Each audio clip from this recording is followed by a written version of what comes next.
Narito na ang mga pinakamalalaking balita sa One North Central Luzon ngayong Lunes.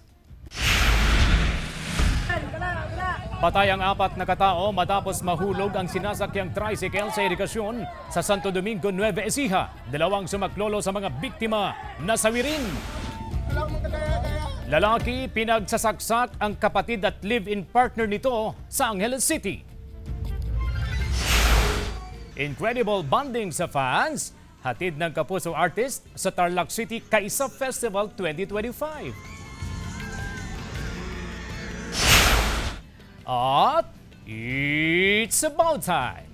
Lasapin ang gotong baka ng Pozorubio, Pangasinan. Ito ang GMA Regional TV 1 North Central Luzon. Magandang hapon, ako si CJ Torida. Mga kapuso, umpisahan natin ang balitaan sa insidente ng sunog. Tinupok ng apoy ang stock room ng isang simbahan sa Dagupan City. Tutukan sa report.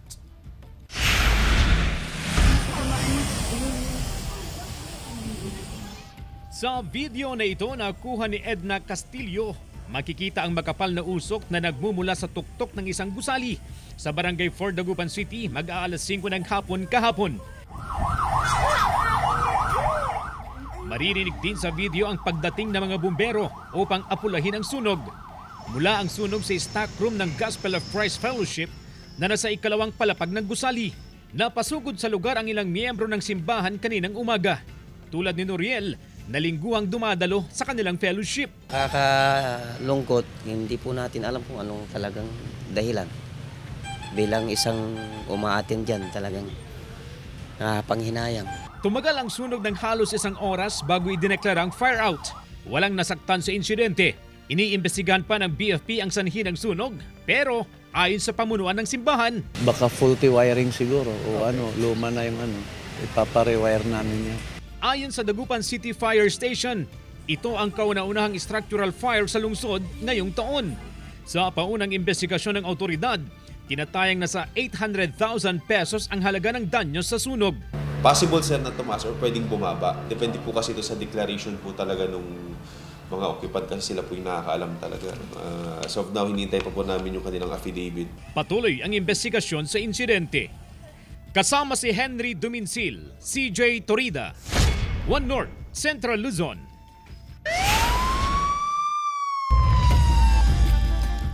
Patay ang 4 na katao matapos mahulog ang sinasakyang tricycle sa irigasyon sa Santo Domingo, Nueva Ecija.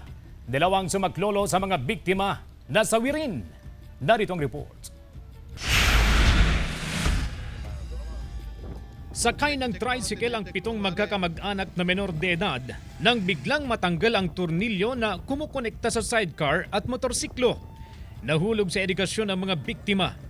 Nangyari ang insidente sa Barangay Balok, Santo Domingo, Nueva Ecija. Pauwi sana ang mga biktima sa Barangay Malayantok. Yung kumukonekta dun sa motor sa tricycle na bakal, bumigay. Kaya po, nung na-lost control po yung driver. Nasawi ang 3 sa 7 menor de edad.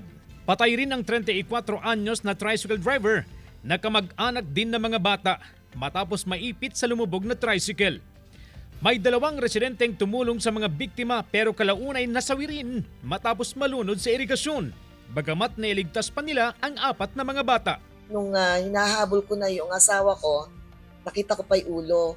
Pag-itsa ko nung lubid, tumampas siya sa lubid. Sinundan ko siya, hinahabol ko siya, tumakbo ko. Hindi ko na siya nakita, lumubog na. Kasi nga po hindi po makakaampo yung mga bata pagka po wala pong gano'n. Kasi madulas po yung gilid po nung semento po na irrigation Yung 2 lalaki, sa gusto lang din po makatulong. Pati rin po sila nagbuhis din po ng buhay. Nagpapasalamat po ako sa kanila at kahit po paano andun po sila. Pahirapan daw ang pagsagip sa mga biktima dahil malalim at malakas ang agos ng tubig sa irrigation canal.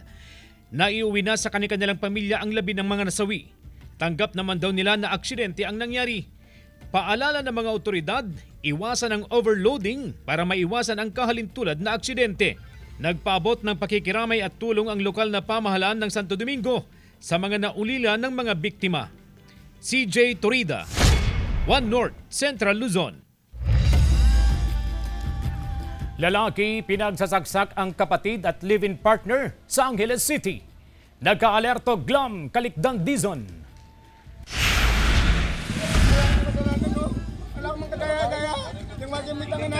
Sa pilitang hinuli ng mga opisyal ng barangay ang lalaking ito na nasa loob ng tricycle sa barangay Kutkut, Angeles City noong Biyernes. Hinuli ang lalaki matapos pagsasaksakin at patayin ang kapatid at live-in partner nito. Base sa investigasyon, nagkaroon ng mainit na alitan ang sospek at kapatid nitong lalaki hanggang sa mauwi sa pananaksak. Based on our investigation that we conducted, na-engage sila sa heated argument. Tinanong po namin kung ano po ang ugat ng kanilang di pagkakaunawaan.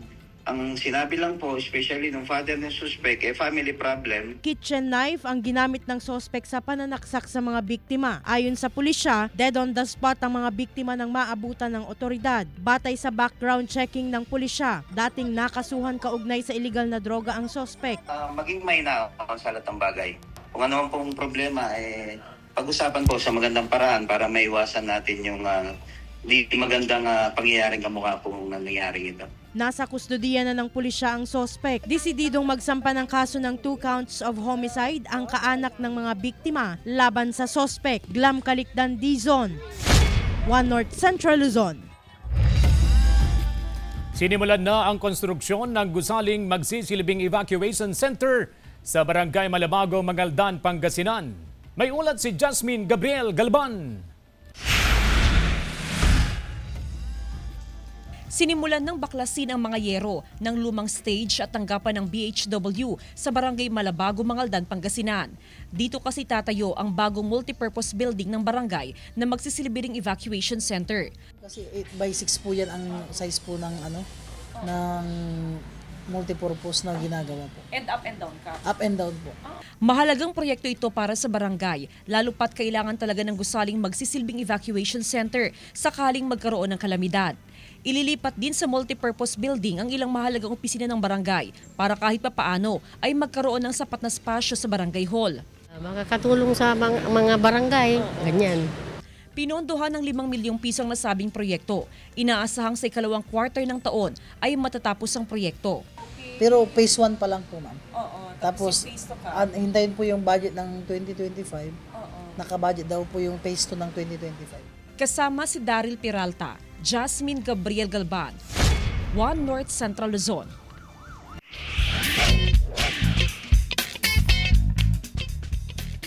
Ngayong nararanasan ng malamig na panahon, ating lasapin ang ipinagmamalaking gotong baka ng Pozorubio, Pangasinan. Ihahain yan ni Jeric Pasiliao. Ngayong malamig ang panahon, tiyak mapapakrave ka sa mainit na sabaw. Kaya naman, dumayo tayo sa Pozorubio, Pangasinan at nang matikman ang kanilang patok na comfort food, ang gotong baka. Karne ng baka ang main ingredients nito. Nariyan ang balat, tuwalya at utak ng baka. Para sa kaluskas, pinalambot na lamang loob, laman, utak ng baka at dugo. Simpleng mga pampalasa raw ang inihalo rito habang pinakukuluan ang mga karne at lamang loob. Ilalaga lang po ng kunting tubig muna. Tapos pag kumulo po, lalagyan na ng tubig para hindi siya titigas. Kapag malambot na, hihiwain ang karne ng maliliit at lagyan na ng sabaw tsaka lagyan ng onion leaves. At syempre, naaayon sa panlasa ang paglalagay ng kalamansi, sili at paminta. Talaga namang katakam-takam ang goto, lalo pat pinarisan ito ng mainit na kanin. Tiyak, mapapaanli sabaw ka. Masarap sir, kahit taglamig, kahit hindi taglamig, kahit kung mayroon kang hangover, ganun. Sarap. Kasama si Ron Alistair Taniedo, Jeric Pasiliao, 1 North Central Luzon.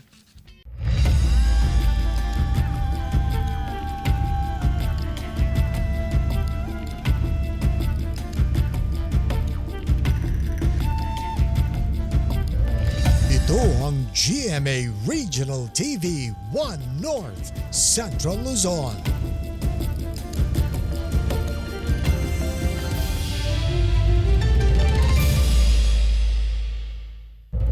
Ito ang GMA Regional TV 1 North Central Luzon. Sa mga mamamalengke ngayong hapon, mga kapuso, atin ang alamin ang presyo ng iba't ibang gulay sa mga pamilihan sa Dagupan City. Nakatutok live si Jeric Pasiliao. Jeric? CJ, matapos ang ilang linggo kung saan umabot sa 400 pesos ang kada kilo ng kamatis, ngayon ay unti-unti na itong bumababa. Dito sa Malimgas Public Market sa Dagupan City, nasa 80 pesos na ang kada kilo ng fresh na kamatis, habang 50 pesos per kilo naman ang kamatis mula sa cold storage facility. Sabi ng Samahang Industriya ng Agrikultura o SINAG, simula huling linggo ng Enero hanggang Pebrero ay unti-unti na umanong babalik sa normal ang supply ng kamatis, kaya't asahan pa umano ang pagbaba ng presyo nito sa merkado sa mga susunod na linggo. Paliwanag ng SINAG, ang mataas na presyo ng kamatis ay bunsod daw ng pananalasa ng sunod-sunod na bagyo sa huling quarter ng 2024. Kung saan naapektuhan ang produksyon ng mga magsasaka. CJ, sa presyo naman ng iba pang gulay, sa ngayon ay naglalaro sa 80 pesos per kilo ang ampalaya, 20 pesos ang kada piraso naman ng upo, habang naglalaro sa 60 hanggang 70 pesos ang kada kilo ng kalabasa. Ang siling panigang nasa 20 pesos ang 1/4. Ang repolyo at sayote naman ay nasa 50 pesos ang kada kilo. Medyo mura naman ang presyo ng sayote na nasa 30 pesos ang kada kilo. Samantala, kaugnay ng nararanasang patuloy na pagtaas ng mga pangunahing bilihin lalo na ng bigas, ay inaasahang sa mga susunod na araw ay magdideklara ang Department of Agriculture ng Food Security Emergency for Rice para mapababa ang presyo ng bigas sa merkado. At kaugnay ng usapin na yan ay pulsuhan natin kung ano yung reaksyon ng ating mga kapuso dito sa Dagupan City. Kuya, ano ang masasabi mo dito sa plano ng gobyerno na magpatupad ng National Emergency for Rice para mapababa daw ang presyo? Ay, mas magaling po sa amin kasi sir, yung kunyari kami mga kumakain araw-araw, sa isang araw, 1 kilo, pwede namin bilhin ng 2 kilo siguro. Kasi pag bumaba pwede na namin bilhin ng 2 kilo na, imbis na 1 kilo. Ikaw kuya, bilang isang vegetable vendor, may panawagan ka ba sa gobyerno?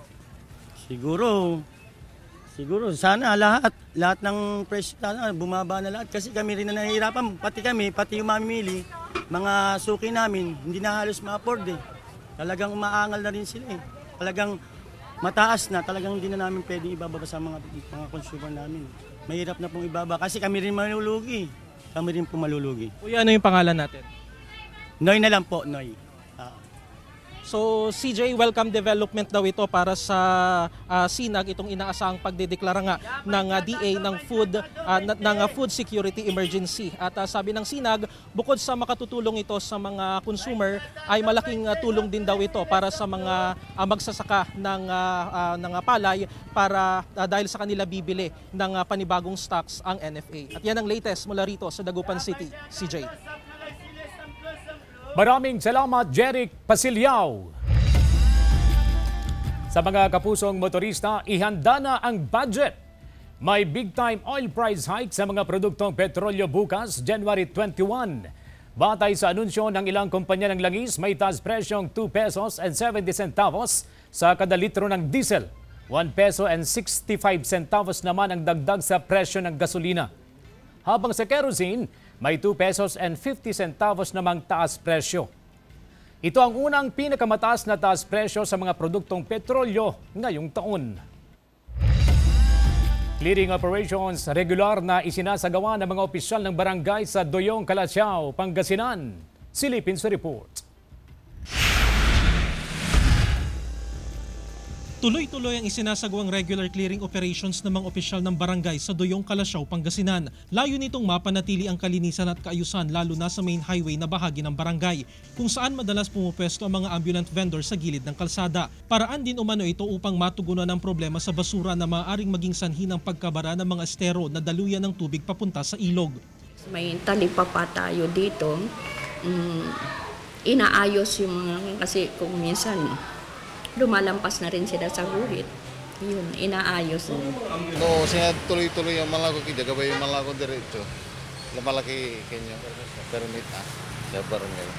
Paano da kayo pagkalon mo? Kasabay nito, hinikayat din ng mga opisyal ng barangay ang mga ambulant vendor sa lugar na kumuha at magbayad ng barangay business clearance. Ang hakbang na ito ay naglalayong ma-regulate ang mga nagtitinda sa kalsada at masiguro na sumusunod sila sa mga itinakdang ordinansa ng barangay. Batay sa umiiral na barangay ordinance, nasa 60 pesos hanggang 500 pesos ang annual fee para sa barangay business clearance, depende sa uri ng negosyo. Magbayad ng barangay business clearance. As of now, may mga nag-comply na rin. Talagang after the meeting, may mga nagbayad na din. And hopefully, sunod-sunod na silang magbabayad kasi kinuha ni Kap yung mga pangalan nila. Sang-ayon naman ang ilang vendor sa barangay sa pagkuha ng barangay business clearance. Oo, first time ko pumunta dito, sir. Tapos lilipat ulit. Oo, hindi naman steady yung photon sa eskwela. Kasama si Daryl Peralta, Jeric Pasiliao, 1 North Central, Luzon. Chinese Ambassador Wang Zilian umaasa sa mas matatag na relasyon ng China at Pilipinas ngayong 50th anniversary ng bilateral relations ng dalawang bansa. Narito ang report. Ang mas malakas at matatag na pagkakaibigan ng China at Pilipinas na inukit na raw ng kasaysayan ang hiling ni Chinese Ambassador to the Philippines Wang Zilian sa naganap na Chinese New Year reception kagabi. Ang Chinese New Year ngayong taon, nataon sa 5 dekadang bilateral relations ng dalawang bansa. China and the Philippines share historical memories and people-to-people bonds. This year marks the 50th anniversary of diplomatic relations between China and the Philippines. Walang nabanggit si Ambassador Huang kaugnay sa patuloy na sigalot sa West Philippine Sea. Ang Chinese New Year reception, dinaluhan ng matataas na opisyal ng gobyerno ng Pilipinas gaya ng Department of Foreign Affairs at mga ambasador ng iba't ibang bansa gaya ng Israel at kaalyado ng Pilipinas sa Defense at Maritime Security, ang Japan. Dumalo rin sa Chinese New Year reception ang ilang opisyal ng GMA Network sa pangunguna ni Senior Vice President and Head of GMA Integrated News, Regional TV and Synergy, Oliver Victor B. Amoroso. CJ Torida, 1 North Central Luzon. Ito ang GMA Regional TV 1 North Central Luzon.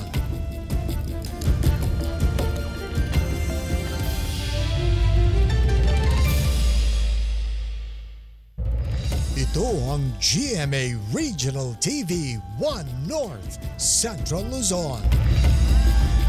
Huli sa aktong nagnanakaw ng air condition unit ng isang simbahan sa Barangay Bari, Mangaldan, Pangasinan, ang dalawang lalaking magkapatid, edad 40 at 31. Nangyari ang panluloob gabi ng January 14. Nakarinig daw ng kaluskos ang pastor nang biglang bumagsak ang takip ng aircon. Dali-dali siyang lumabas at hinuli ang mga sospek. Hindi naman daw siya sinagtan kahit pa may dalang patalim ang mga sospek. Dinala ang mga sospek sa PNP. Depensa ng mga sospek na pagbintangan lamang daw sila. Nahawakan lang daw ang aircon sa sobrang kalasingan kaya nahulog. Nahaharap sila sa kaukulang kaso. 19 anyos na estudyanteng angkas ng motorsiklo patay matapos sumemplang sa ginagawang kalsada sa Lawag City. Tutukan sa report. Patay ang 19 anyos na estudyanteng angkas ng motorsiklo matapos sumemplang sa ginagawang kalsada sa Lawag City gabi nitong Sabado. Nakilala ang biktima na si Josan Dumlao. Sugatan naman ang estudyanteng nagmaneho ng motorsiklo na si Tyron Corpus, 18 anyos. Sa investigasyon, dumaan sila sa Irrigation Road at pagdating sa crossing sa ginagawang kalsada, natumba ang motorsiklo at tumilapon ang biktima. Napag-alaman na matulin umano ang patakbo ng driver ng motorsiklo. Bumaliktad ang isang pick-up sa Muñoz Road, Kilometer 3, Asin Road, Baguio City, pasado alas 8 ng umaga nitong Sabado, January 18. Sa video na ito nakuha ng mga rumisponding miyembro ng Rescue 911 On-Call Baguio, makikita ang tumaob na kulay pulang sasakyan sa pababang bahagi ng kalsada. Sa investigasyon ng Baguio City Police Office, nawalan ng preno ang sasakyan kaya nawalan ng kontrol sa manibela ang driver. Bumangga ang sasakyan sa riprap bago tuluyang bumaliktad. Ayon sa pulisya, sugatan ng 2 sa 4 na magkakamag-anak na sakay ng pick-up. Kabilang ang 86 anyos na ginang na ina ng driver at ang kanyang 13 anyos na pamangkin. Nakalabas na sila sa ospital matapos malapatan ng lunas. Ligtas naman ang driver at ang kanyang kapatid na sakay rin ng sasakyan. Ayon sa pulisya, paiigtingin pa nila ang checkpoint sa mga accident-prone area para maiwasan ang disgrasya.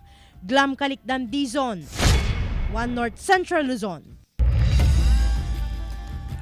Umapaw ang tubig sa ilang bukid sa bahagi ng barangay Pakak, Alakapan, Cagayan dahil sa walang humpay na pag-ulan sa mga nakalipas na araw. Nagmistulang lawa ang bukid kaya nagsilbi na rin itong paliguan ng mga alagang itik ng ilang residente. Muntik nang malubog sa tubig ang ilang katatanim pa lang na punla. Biyaya naman ang ulan sa ilang magsasaka na hindi pa nag-uumpisang magtanim. Dahil sa mayat-mayang pag-ulan, binabantayan ang posibleng pag-apaw ng Linaw River sa bayan. Sa ngayon, nakararanas pa rin ng mayat-mayang pag-ambon dahil sa epekto ng hanging amihan.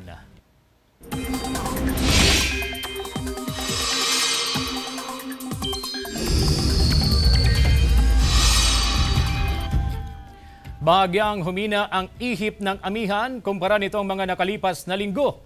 Kung noong mga nakaraan araw, buong Luzon na, ngayon ay sa northern at central portions na lamang. Bagamat humina, tuloy-tuloy ang malamig na panahon, lalo na sa mga taga-norte. Naitala ang 12.9 degrees Celsius sa La Trinidad, Benguet. Sa Baguio City, 15 degrees Celsius. 19.3 degrees Celsius sa Itbayat, Batanes. 20.3 degrees Celsius sa Bukay, Bataan at Tanay, Rizal. Habang nasa 20.4 degrees Celsius naman sa Kasiguran, Aurora. Base sa datos ng Metra Weather, may mga kalat-kalat na ulan pa rin sa ilang bahagi ng Apayao, Cagayan, Ifugao, Abra, Isabela, Aurora at Quirino. Posible rin ang ulan sa iba pang bahagi ng bansa.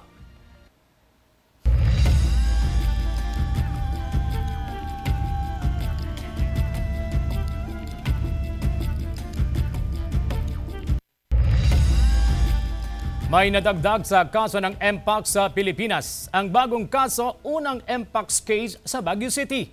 Ayon sa Health Services Office, tinamaan ng Clade 2 virus ang 28 taong gulang na lalaking pasyente. Mas mahinang uri daw ng Mpox virus ang tumama sa pasyente. Magaling na siya ngayon at nagkumpleto na ang isolation nitong Biyernes, January 17. Inalerto ng Baguio LGU ang publiko na mag-ingat at sundin ang health protocols. As of December 2024, 52 ang recorded Mpox cases sa bansa na magaling na lahat ayon sa DOH. Kabilang sa mga sintomas ng Mpox ay skin rashes, namamagang lymph nodes, lagnat, sore throat, back pain, sakit sa ulo at mababang energy. Para makaiwas sa virus, laging magtakip ng bibig tuwing uubo o babahing. Iwasan ang skin-to-skin contact sa ibang tao at ang pagpunta sa mga mataong lugar. Maghugas lagi ng kamay at tiyaking may maayos na airflow o ventilation. Agad magpakonsulta kung may maramdamang sintomas ng Mpox virus. Ilang oras na lang mga kapuso, comeback na ng dambuhalang serye ng GMA Public Affairs na Lolong, Bayani ng Bayan. Season 2 na mamaya ng adventure serye ni na Lolong at Dakila. Si Dakila nga umabot pa sa isang fish port sa Cavite. Props version lang po yan na pinagkaguluhan ng fans. Bago naman makisaya sa Sinulog Festival kahapon, nangako ang mga bidang sina Ruru Madrid at Shaira Diaz na must-watch ang pilot episode. Aksyon kung aksyon na raw agad at siguradong dadanak ang luha at dugo. Abangan ang world premiere ng Lolong, Bayani ng Bayan mamaya 8 p.m. sa GMA Prime at Kapuso Stream pagkatapos ng 24 oras, 9:40 p.m. naman ang delayed telecast sa GTV. Incredible bonding sa fans, hatid ng Kapuso artist sa Tarlac City Kaisa Festival 2025. Tunghayan sa report. Selebrasyon ng pagkakaisa, pag-unlad at pagbibigay pugay sa galing ng mga Tarlacienyo sa kabila ng pagkakaiba. Ito ang Kaisa Festival ng Tarlac City. Tampok ang makukulay na parada, masiglang sayawan at mga pagtatanghal na nagpapakita ng mayamang kultura ng lungsod. Paraan din ito ng mga Tarlacienyo upang magbigay pugay at pasalamatan ng patron ng lungsod na si San Sebastian. At bilang bahagi ng kapistahan, isang incredible bonding ang hatid ng GMA Regional TV sa ginanap na Kapuso Fiesta kasama ang ilang hinahangaang Kapuso artists. Back-to-back birita ng pasabog ni The Clash Season 6 first runner-up, Chloe Redondo. at Grand Champion Naya Ambi. Nag-enjoy po kami, lahat ng mga nag-perform. Sobrang welcoming din po ng mga Tarlakeños. Kaya naman gusto ko lang din magpasalamat po sa mga Tarlakeños na sa mainit na pagtanggap po nila sa amin. Hindi rin nagpahuli sa masayang fiesta celebration ng cast ng GMA's upcoming Afternoon Prime Series na Binibining Marikit na sina Mix Almendras at Ashley Rivera, Kevin Dasom at Tony Labrusca. We're so happy na nakapaglaro kami, na nakapagpasaya kami ng mga taga Tarlac City. So thank you so much. No? So much, yes lang. Yes. At saka ramdam na ramdam mo talaga yung pagiging fiesta dito. Yes. Ramdam na ramdam mo yung vibes kasi mula simula ng programa hanggang pagtatapos ng ating programa, talaga namang hiyawan, sigawan, saya talaga. Well, I've said this many times before, the Filipino fans are unlike any other fans around the world. They're passionate, they're welcoming, and just so warm. Happy to be here. Yeah, thank you so much for the warm welcome, and we had a lot of fun with you guys tonight. Hindi maitago ng crowd ang kilig ng makita ang mga kapuso artist na sina Sean Visagas, Jake Vargas at Juancho Trevino. Ang first time ko po sa makapadpad ng Tarlac.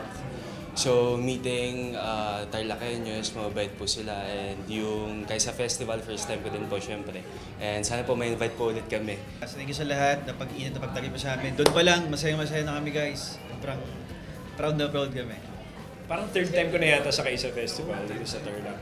And palaging ganun palaging masaya sila mag-party, masaya sila mag-fiesta. Humataw naman with her fans si Kapuso actress Rochelle Pangilinan. Habang kwelang hosting naman ang hatid ni Kapuso comedian Pepita Curtis. Maraming salamat po sa lahat ng pumunta at nanood at nakisaya po sa amin ngayong gabi. Oo, grabe talagang ramdam na ramdam namin yung pagmamahal, yung mga minamahal namin Kapuso. Jasmine Gabriel Galban, One North Central Luzon. Samantala, mapapanood niyo po ang episode na ito at iba pang pinakahuling lokal na balita sa official website ng GMA Regional TV, www.gmaregionaltv.com. Pwede rin kayong bumisita sa aming official YouTube channel, GMA Regional TV, at i-click ang subscribe button para sa pinakamainit na balita mula sa mga rehiyon. Nais naming pasalamatan ang mga kapuso sa Hilaga at Gitnang Luzon, maging ang mga kapuso natin abroad. Dahil sa GMA Regional TV, Local News Matters. At yan ang mga pinakamalaki at pinakahuling balita sa Hilaga at Gitnang Luzon. Maraming salamat sa pagsama sa amin, pati na ang mga kapuso sa ibang bansa na tumutok sa mga balita sa rehiyon. Ako po si CJ Torida. Kami ang GMA Regional TV 1 North Central Luzon. Buong puwersa para sa mas malaking misyon at mas malawak na paglilingkod sa bayan.